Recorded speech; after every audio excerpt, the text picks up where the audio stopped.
మరొక breaking news చూస్తున్నా. కేంద్ర ప్రభుత్వం మరో బిగ్ షాక్ ఇచ్చింది.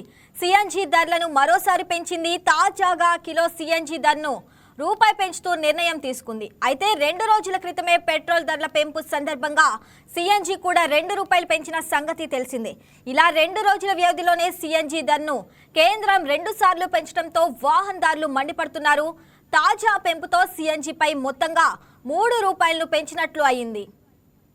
ఇక తాజా పెంపుతో దేశ రాజధాని ఢిల్లీలో కిలో సిఎన్జి ధర 80.09కి చేరింది. ముంబైలో 84.09కి చేరింది. నోయిడా, గ్రేటర్ నోయిడా, గజియాబాద్లో 88.70కి పెరిగింది. ఇక హైదరాబాద్లో 100 రూపాయలకు చేరుకుంది. ఇక మరోవైపు 2 తెలుగు రాష్ట్రాలను సిఎన్జి గ్యాస్ కొరత 6 నెలల నుంచి తీవ్రంగా వేధిస్తుంది. పెరుగుతున్న పెట్రోల్, డీజిల్ ధరలతో బెంబేలెత్తుతున్న డ్రైవర్లు సిఎన్జి గ్యాస్ నయమని భావిస్తే ఇప్పుడు ఈ ధర కూడా సెంచరీకి చేరుకుంది. పెట్రోల్, డీజిల్తో పాటు పోలిస్తే సిఎన్జి అధిక మైలేజీతో పాటు కాలుష్యరహితం కావటంతో చాలా మంది వాహనాలను సిఎన్జికి అనుగుణంగా ఇంధన ట్యాంకులను మార్చుకున్నారు. ఇక మరోవైపు సిఎన్జి ఇంధన కొరతతో నో స్టాక్ బోర్డులు బంకుల్లో దర్శనమిస్తున్నాయి. దీంతో ఆటో డ్రైవర్లు, వాహనదారులు తీవ్ర ఇబ్బందులు ఎదుర్కొంటున్నారు. ప్రభుత్వం చర్యలు తీసుకొని ఇంధన కొరత సమస్యను పరిష్కరించాలని డ్రైవర్లు డిమాండ్ చేస్తున్నారు.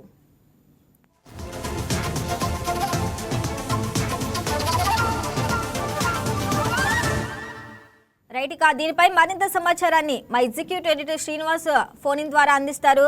శ్రీనివాస్, చెప్పండి, అసలు మీ దగ్గర ఉన్న లేటెస్ట్ ఇన్ఫర్మేషన్ ఏంటి? రైట్ శ్రావణి, ఏదైతే కంప్రెస్డ్ న్యాచురల్ గ్యాస్ సిఎన్జి దీన్ని ప్రమోట్ చేస్తూ గత 5-6 ఏళ్ల నుంచి కేంద్ర రాష్ట్ర ప్రభుత్వాలు పెద్ద ఎత్తున ప్రమోట్ చేస్తున్నాయి. వాహనాలకు సంబంధించి పొల్యూషన్ కంట్రోల్ చేసుకోవాలంటే సిఎన్జి వాహనాలు వాడమని చెప్పేసి పెద్ద ఎత్తున ప్రచారం చేశాయి. కానీ తీరా ఇప్పుడు చూస్తే కనుక సిఎన్జి కొరత దేశంలో చాలా ఎక్కువగా ఉంది. అందులోకి ధరల పెంపుదల 2 రోజుల్లో సిఎన్జి మీద మరో రూపాయి పెంచడం జరిగింది. మనకు 2 రోజుల ముందు చూసాము, కిలో సిఎన్జి మీద 2 రూపాయలు పెంచిన కేంద్రం మరో 2 రోజుల్లోనే ఈ రోజు రూపాయి పెంచుతూ నిర్ణయం తీసుకోవడం జరిగింది. దీంతోనే ఇది సిఎన్జి మీద కూడా భారం, ఎవరైతే వాహనదారులు ఉంటారో వాళ్ళకి ఆర్థిక భారం కలుగుతుంది. మరోవైపు చూసుకుంటే కనుక సిఎన్జి దొరక్క పరిస్థితులు కూడా చాలా తీవ్రమైన పరిస్థితులు ఎదుర్కొనే పరిస్థితి కూడా ప్రస్తుతం మార్కెట్ లో కనిపిస్తుంది.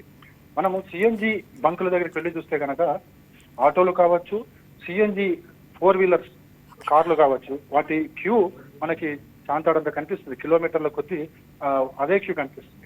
కానీ ఇప్పుడున్న పరిస్థితుల నేపథ్యంలో రూపాయి పెంచడంతో పాటుగా సిఎన్జి కొరత కూడా ఏర్పడడంతో వాహనదారులు, ముఖ్యంగా ఆటో వాళ్ళకి ఏవైతుందో వాళ్ళు వ్యాపారం అంతా కూడా దీని మీదే చేస్తారు. కాబట్టి వాళ్ళు తీవ్ర ఇబ్బందులను ఎదుర్కొంటున్న పరిస్థితి మనకి దేశవ్యాప్తంగా కనిపిస్తుంది. మనకి విజయవాడ వంటి నగరం కావచ్చు, హైదరాబాద్ లాంటి నగరం కావచ్చు, ఎక్కడ చూసినా సరే ఈ సిఎన్జి వాహనాలు క్యూ మాత్రం మనకి కనిపిస్తూనే ఉన్నాయి. ప్రస్తుతం పెంచిన ధరలతో ఒకసారి చూసుకుంటే కనుక ఢిల్లీ లాంటి మహానగరంలో 80 రూపాయలు ఉన్న సిఎన్జి ధర హైదరాబాద్ లాంటి నగరంలో 100 రూపాయలు ఉంది.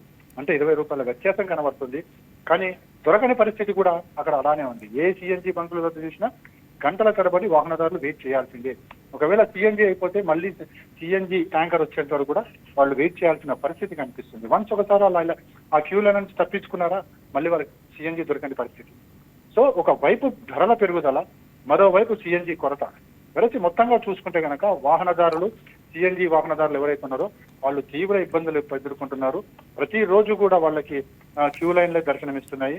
ఇలా పెంచుకుంటూ పోతే, ఇంధన ధరలు పెంచుకుంటూ పోతే మేము ఎలా బతకాలి అన్న విధంగా ఆటో వాడాలు ప్రశ్నిస్తున్న పరిస్థితి కూడా కనిపిస్తుంది. మొత్తానికైతే 2 రోజుల్లో మరోసారి సిఎన్జి ధర పెరగడం, ఇది ఇక్కడితో ఆగిపోతుందా అంటే ఇది కూడా మనము కష్టమనే చెప్పొచ్చు. ఎందుకంటే అంతర్జాతీయ మార్కెట్లో ఇప్పుడున్న పరిస్థితుల నేపథ్యంలో, యుద్ధ వాతావరణం నేపథ్యంలో ఇటు ఇంధన ధరలు పెరుగుతూ వచ్చాయి, సిఎన్జి ధరలు పెరుగుతూ వచ్చాయి. దీన్ని కట్టడి చేసేందుకు కేంద్ర ప్రభుత్వం ఎంత ప్రయత్నించినప్పటికీ కూడా వాహనదారులు ఎక్కువగా దీన్ని పెట్రోల్ ని, డీజిల్ ని వాడటం, సిఎన్జి మీద ఎక్కువ వాడటం ఈ కొరత మరింతగా అధికమవుతుంది. దొరకదేమో అన్న ఒక భయంతో కూడా ముందుగా ఎక్కువ కొట్టించుకుంటున్న వారి సంఖ్య కూడా ఉంది. మనకి సిఎన్జి రూపాయి ఈ రోజు పెరిగితే ఈ రోజు ఆగిపోతుందంటే ఇది కూడా చెప్పలేం. భవిష్యత్తులో పెరిగే ఛాన్సెస్ ఉన్నాయి. ఇది ఒకటే కాదు, పెట్రోల్, డీజిల్ విషయాల్లో కూడా మరికొద్ది రోజుల్లో, బహుశా 1-2 రోజుల్లో మరింత పెరగవచ్చు. అది ఎంత అనేది ఇప్పుడు చెప్పలేం. కానీ సేమ్ 4 రూపాయల నుంచి 5 రూపాయల, 10 రూపాయలు అనేది మా ఏదైతే రాజకీయ పార్టీలో ఒక చర్చ అయితే జరుగుతుంది. మరోసారి పెట్రోల్, డీజిల్ ధరలు పెరగబోతున్నాయని. సో ఇదంతా కూడా ఒకవైపు వినియోగదారుడికి వాహనదారులకి ఒక భయం పట్టిస్తూనే, కానీ ప్రభుత్వం కూడా ఏం చేయలేని పరిస్థితి. మార్కెట్లో కావచ్చు, దేశీయంగా ప్రపంచ స్థాయిలో కావచ్చు, ఎక్కడ కూడా పెట్రోల్ డీజిల్ అంత సునాయాసంగా దొరికే పరిస్థితి కనిపించడం లేదు. కాబట్టి తప్పనిసరి పరిస్థితుల్లో ప్రభుత్వం కూడా పెంచాల్సిన అగత్యం ఏర్పడింది. ప్రజలు దీన్ని గమనించి పూర్తి స్థాయిలో కంట్రోల్ చేసుకోవాల్సింది కూడా ప్రధాని మోడీ స్వయంగా చెప్పిన సంగతి మనం విన్నాం. డీజిల్ పెట్రోల్ వాడకాన్ని తగ్గించండి అని చెప్పేసి.